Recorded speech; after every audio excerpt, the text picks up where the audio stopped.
Okay, hello everyone. It's minutes past 1, so I suggest we start the webinar. Welcome officially to webinar with CEEMAN Champions in Research. My name is Tjaša Cankar and I am a project manager at CEEMAN. And this year I have taken over the organization of CEEMAN Champion Awards. This is the third webinar with in the series of webinars we are doing this year, and this time with one wonderful champion in research, Tomislav Hernaus. Unfortunately, as you have been informed, our second speaker, Vlado Dimovski, has to cancel his participation, for which he sends his apologies. But nevertheless, we continue with the webinar. We want to give Tomislav an opportunity to present his work, his award, and also you, dear participants, to get inspired from him.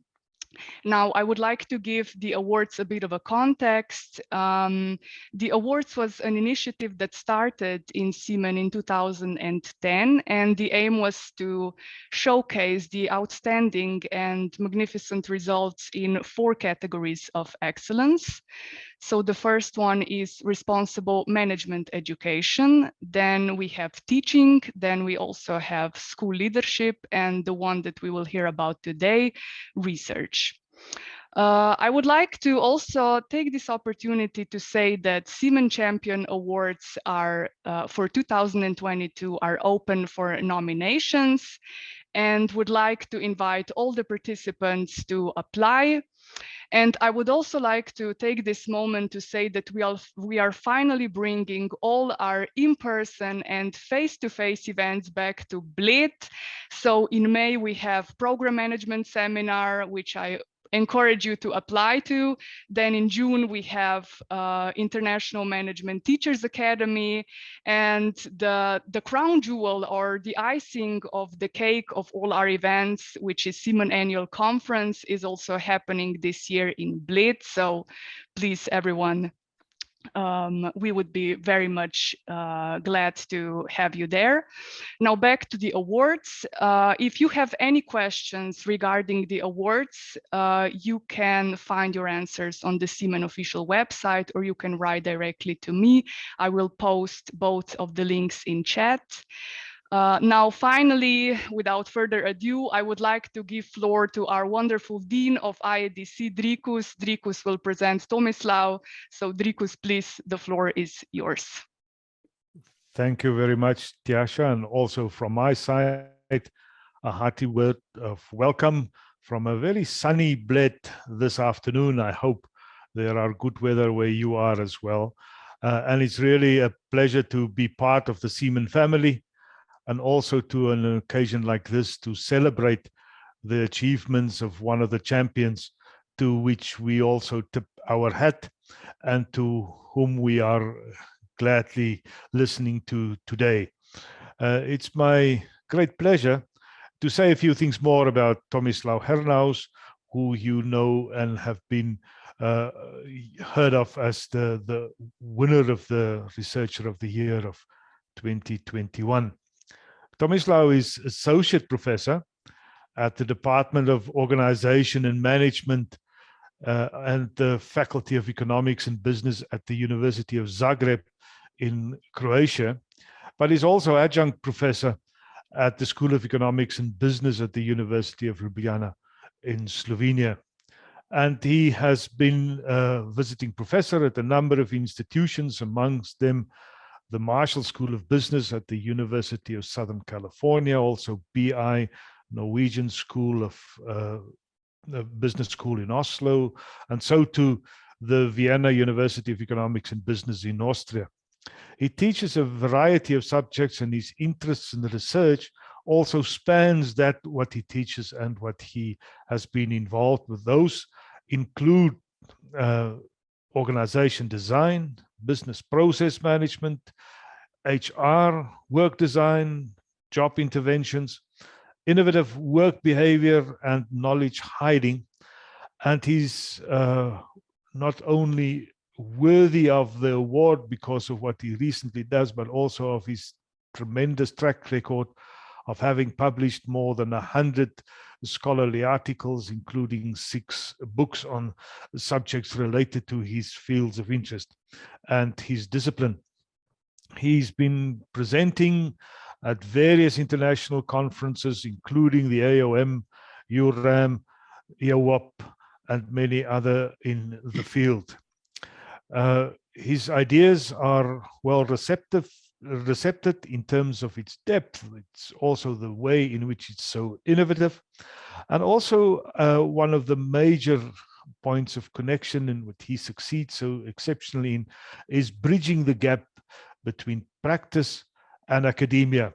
And part of what he will also share and discuss with us today are some of the challenges, some of the ways of dealing with that, and also how to build an academic career within the field of management education.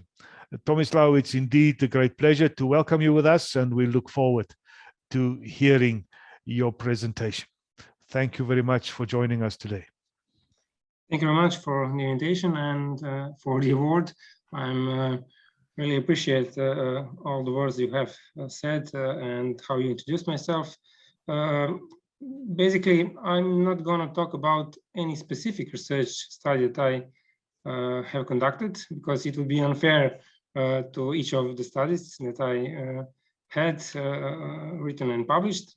Instead, I'm going to provide you my personal view of how to become and how to be an international scholar.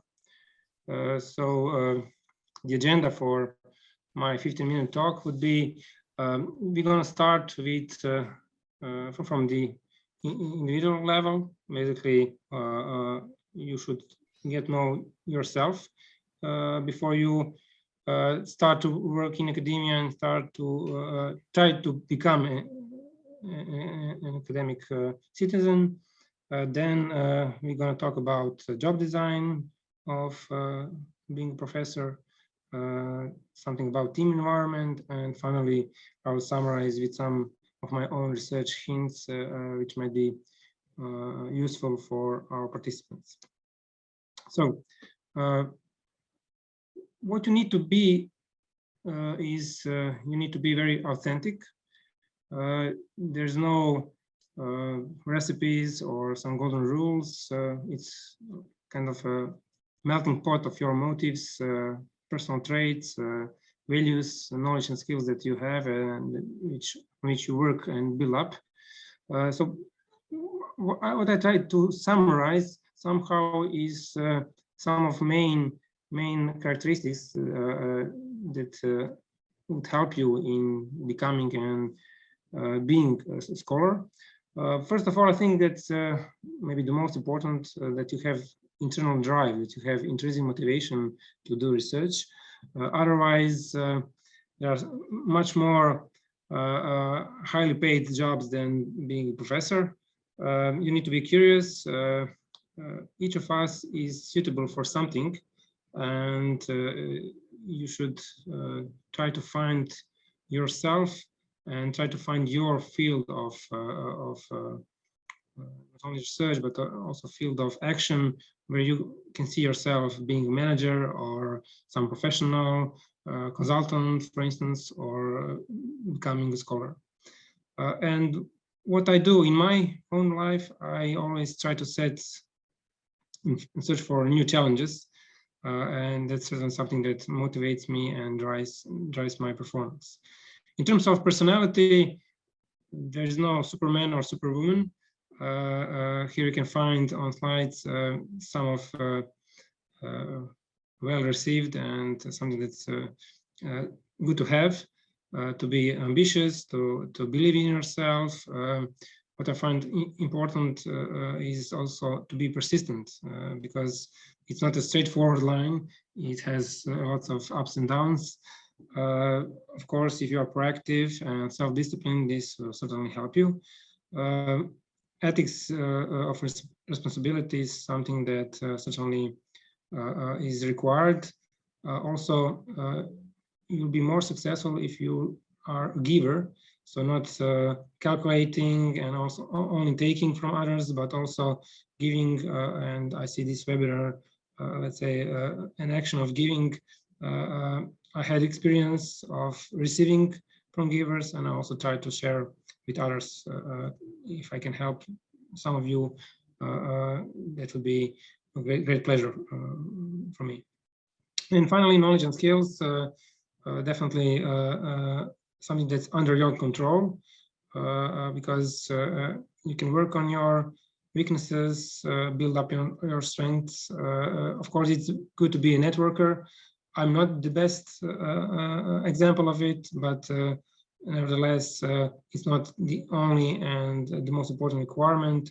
I think that it's important to be informed and to stay informed. So you need to really monitor what's happening in the field, and if you know, and if you are able to have a clear view of what others do, then you'll become more creative and more productive in searching for your own ideas. Also, the power of Kairos is something that's very helpful and much needed.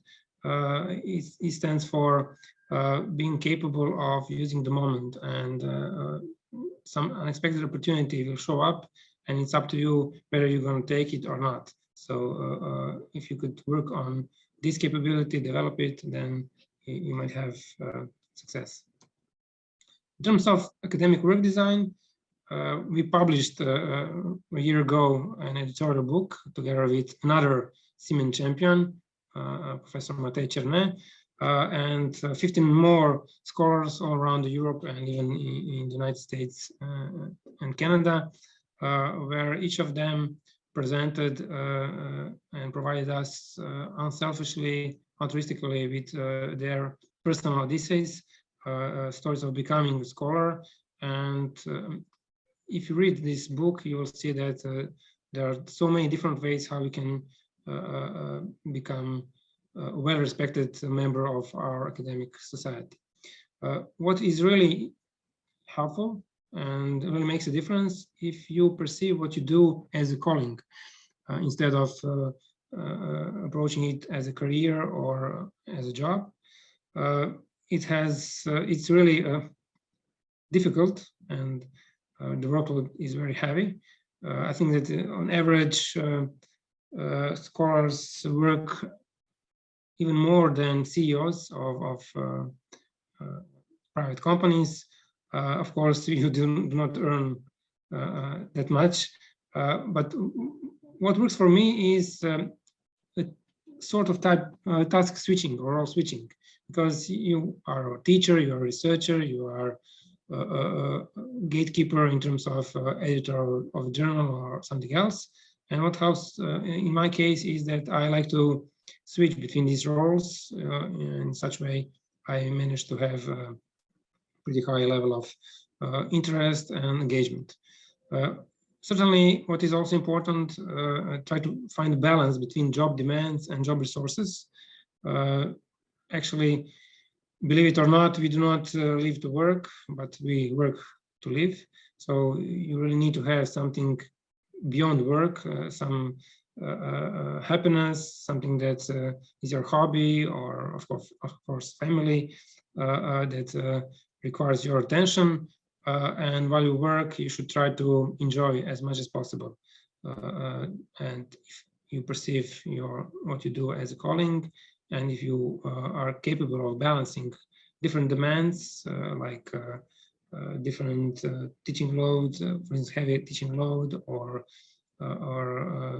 different research projects that you need to participate in on one side, and if you have autonomy, if you have support from your colleagues, in that case, it's much easier and more doable. Regarding team environment, definitely research is a team sport. And what I would like to advise you is to find collaborators who share your values, because in the end, we are all people. As Aristotle said, people are social animals, so we really need to belong to some group or some society.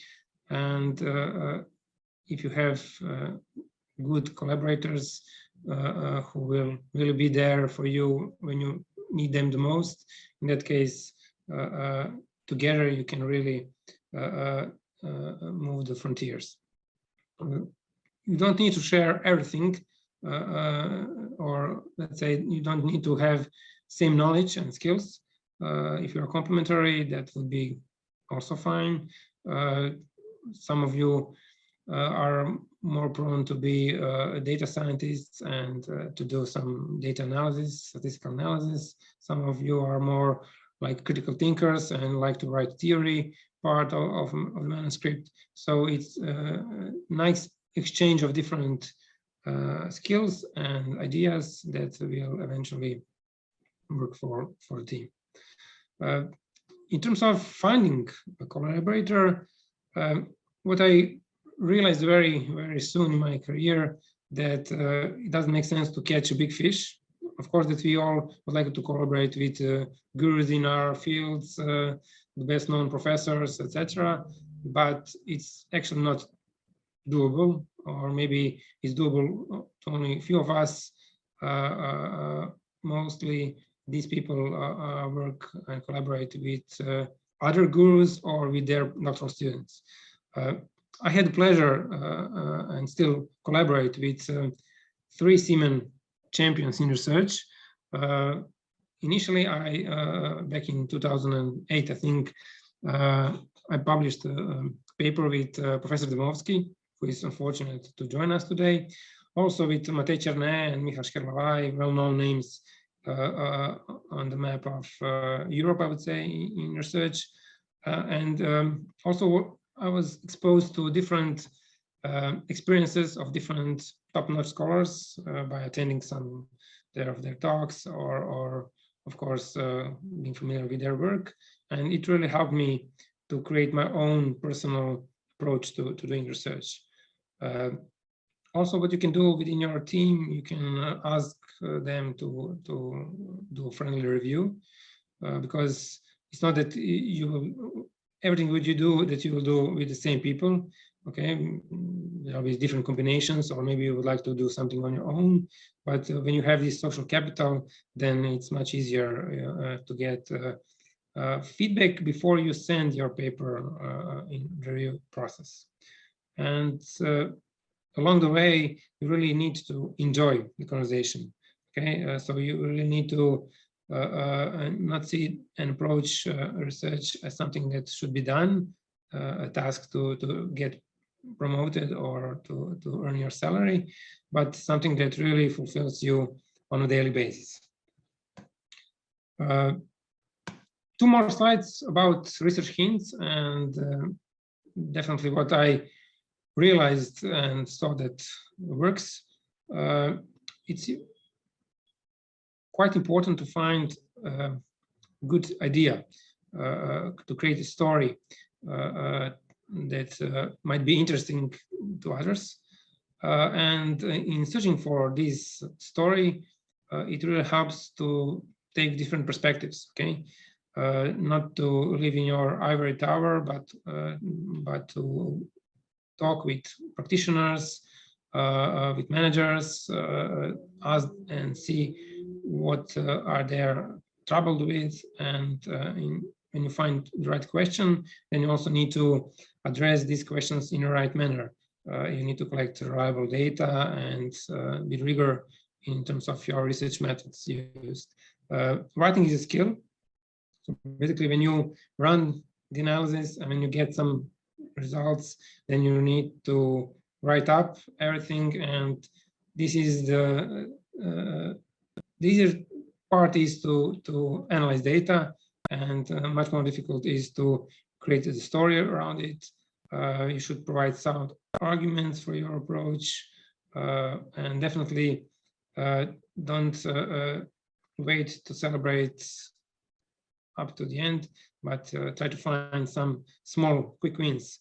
For instance, if you manage to pass the desk and you receive R&R decision on manuscript, that's great opportunity to celebrate, because very few papers manage to go through these different stage filters.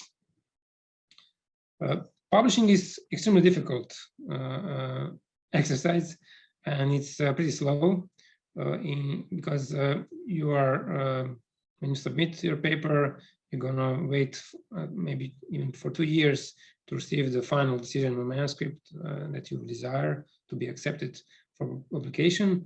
And then again, you'll wait for another year to really get published your work in a particular issue. And in additional 3 years, you will probably get feedback on the quality of your work in terms of citations from other scholars. I think it's the fair process.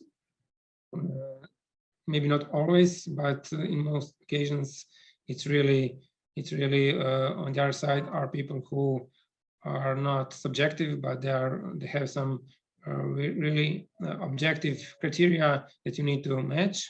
And for instance, two of my, let's say, best received papers, the one went through 7 rounds of review and revision, and the second one through 5 rounds of revision. So it's really tough. Try not to overstretch yourself in terms of being too ambitious or pushing you harder than it's doable or possible. And definitely do not compare yourself with others, because there's gonna always be someone who is better, who is overachiever, but people are dealing with different contexts. They work and live in different countries. They have different resources at their disposal, and it's really not comparable. What is comparable is you today, tomorrow, or yesterday. So basically, there should be an upward trend in let's say you need to raise your bar and try to increase your performance in terms of the quality of papers and the quality of journals where you would like to publish. Definitely, you need to read, as well as write to become better in this publishing game. And there are some, of course, common mistakes. We don't have enough time to go extremely deep into each of them. But for instance, what I noticed as associate editor at European Management Journal, very often our colleagues, they have a bad introduction, they lack theory development in their papers, or they have underdeveloped hypotheses, or very often you get tired when you arrive at discussion and when you need to write and highlight your practical and theoretical implications, and this part of your manuscript is extremely important. And very often papers are rejected just because you have a very weak discussion, where you need to position your paper within the field and really emphasize what is the contribution of your multi-year work. Saying that, I'd like to wrap up and say that I really enjoy doing research. Not only research, I also enjoy teaching and being an academic citizen in terms of academic service. And what I have to emphasize is that I never thought that I would become a professor or a scholar. Okay, when I completed my graduate studies, I wanted to be a consultant or some kind of OD specialist professional, but the opportunity came, and I really, along the way, realized that I'm good at it to some extent, and that I enjoy in the process. It wouldn't be that much fun if I do not have great collaborators. It took me some time to gather my team, and really enjoying in seeing that each day, each week, each month, each year, I managed to improve my skills and I develop myself as a person. And if you approach research as a calling or something that you really enjoy, then it will be much easier and you can really expect that you'll get great feedback, and eventually you will be a high performer. Thank you for your attention. And if you have any questions or comments, please do not hesitate to ask. Thank you very much, Tomislav. I will certainly allow opportunity for the participants to perhaps write a question in the chats. But while they do that, and while we may get some other reaction, I wonder if you could maybe share your ideas, that as we know that in CEEMAN, a lot of the focus, what we do is also to be relevant and to do also relevant research. And one of the ways in which you accomplish that, I think, so particularly well, is that you focused your relevance around a particular geographical area and around the Croatia, Slovenia, and the surrounds. And I thought maybe if you can share some of your thoughts about the relevance, also maybe give some advice around how to go about where people from different parts of the world can do things connected to where they are situated. Okay, so well, of course that first you will start to research in your backyard, and I really had several studies conducted both in Slovenia and Croatia. We are quite similar countries and very small ones, so maybe it's easier to conduct research in small countries because everyone knows everyone, and you can very easily find, or let's say, it's less competitive in doing research than in large countries. But on the other hand, as you mentioned when introducing me, I cover quite a lot of different topics because, first of all, there are very few scholars who deal with organization design, or let's say multi-level approach to organizations. So I need to cover different topics in comparison from scholars who work and live in large countries where they should specialize a bit more. And also sometimes opportunity or chance favors the prepared mind. So sometimes I joined research groups and research efforts that were not my primary focus, but let's say I decided, let's try to see, and actually I was delighted to, for instance, that's the way how I started to study knowledge hiding. I never thought of studying it, but there was a symposium at IEDC Congress, and then we said, okay, let's try to write something, and all the rest is the history. The same stands for creative bootlegging or some other topics.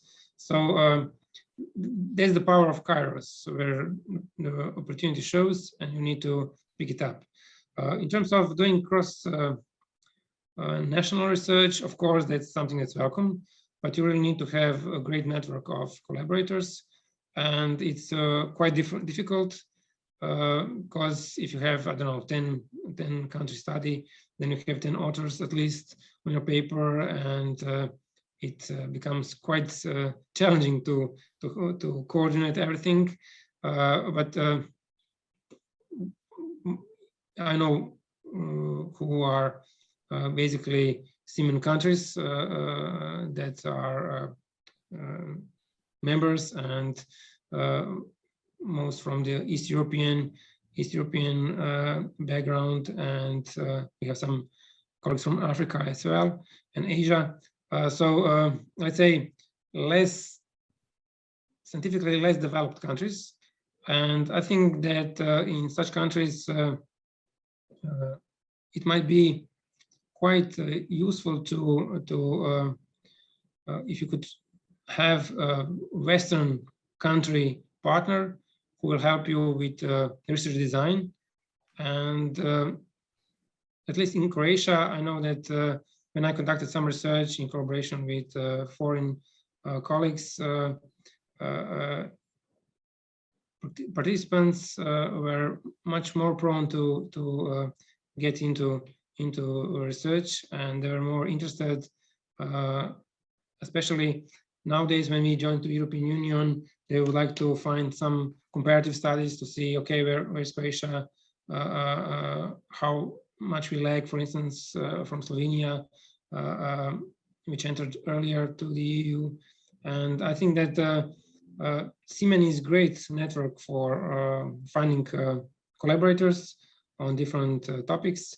And I'm not sure to what extent it has been used